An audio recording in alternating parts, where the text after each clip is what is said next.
Hello बच्चों, let's read the question. If N and L are principal and azimuthal quantum numbers respectively, the expression for calculating the total number of electrons in any shell is. Four option हमको यहाँ पर given है, इनमें से correct हमको find out करना है। तो यहाँ से इस क्वेश्चन में हमारा की कंसेप्ट क्या कहता है कि हमको यहाँ पर वो फॉर्मूला बताना है, फॉर्मूला फॉर कैलकुलेटिंग क्या टोटल नंबर ऑफ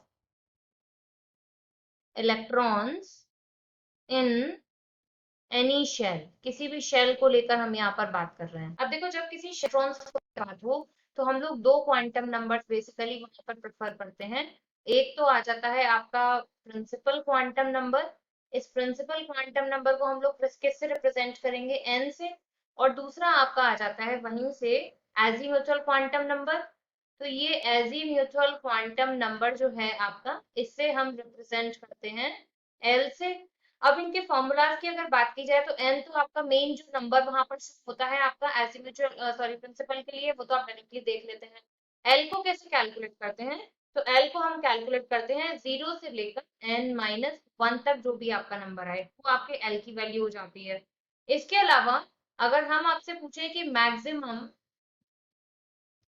कितने वहां पर इलेक्ट्रॉनिक शेल में हो सकते हैं, तो maximum number of electrons in shell, उसके लिए हम लोग एक फॉर्मूला लगाते हैं टू एन स्क्वायर का।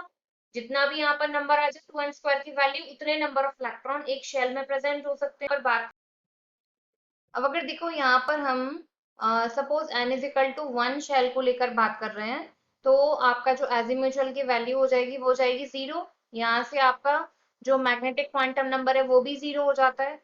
अब अगर हम यहाँ से आपसे पूछें कि टोटल नंबर ऑफ इलेक्ट्रॉन्स कितने आएंगे, तो आप फॉर्मूला लगाएंगे टू एन स्क्वायर। तो टू इंटू वन का स्क्वायर से कितने इलेक्ट्रॉन आ जाएंगे, मैक्सिमम टू इलेक्ट्रॉन्स। अब देखो यहाँ से जो नंबर ऑफ ऑर्बिटल्स हैं, number of orbitals for a subshell, इसके लिए हम लोग फॉर्मूला क्या लगाते हैं, to L plus one.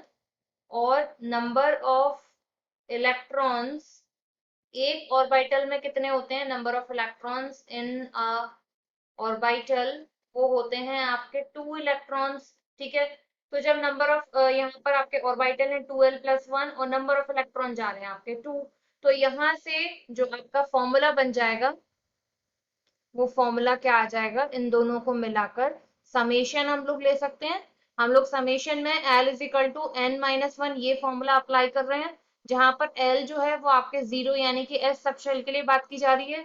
Maximum number of electrons गए हैं टू, और फॉर्मूला हमारा होता है टू एल प्लस वन। तो इन सबको देखते हुए कौन सा ऑप्शन आपका करेक्ट आ रहा है, option number D is the right answer. I hope you understood well, thank you.